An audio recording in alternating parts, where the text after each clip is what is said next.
Assalamualaikum warahmatullahi wabarakatuh. Selamat datang di channel Cekikikan Betawi. Tempatnya cerita lucu, kocak, tapi tetap ngena di hati. Kali ini kita bawain cerita berjudul Bapak Nyari Kacamata Padahal Nempel di Kepala.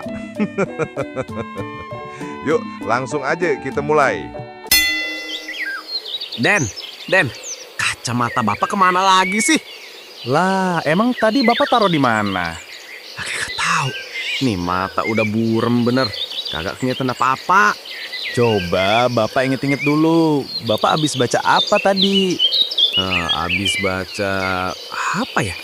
Resep obat atau struk belanjaan atau aduh lupa dah. Bapak yakin nyari kacamata? Lah, iyalah. Masa gue nyari sendok?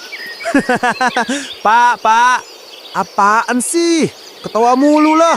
coba Bapak raba kepala sendiri. Meraba pelan. Terus melotot.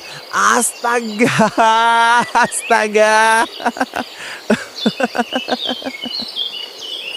Pak, kacamata nempel dari tadi, Pak.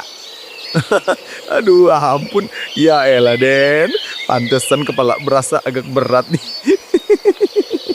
Berat bukan karena mikirin hidup Pak, tapi karena kacamata. Dasar lo. Tapi makasih ya. Kalau kagak, seharian gue nyari muter rumah. Udah biasa, Pak. Asal jangan sayang Bapak nyari anak, padahal gue lagi berdiri di depan Bapak. Kalau itu mah parah bener Den. Jangan lupa like-in, komenin, sama subscribe channel Cekikikan Betawi. Biar lo kagak ketinggalan cerita lucu sama kocak lainnya. Wassalamualaikum warahmatullahi wabarakatuh.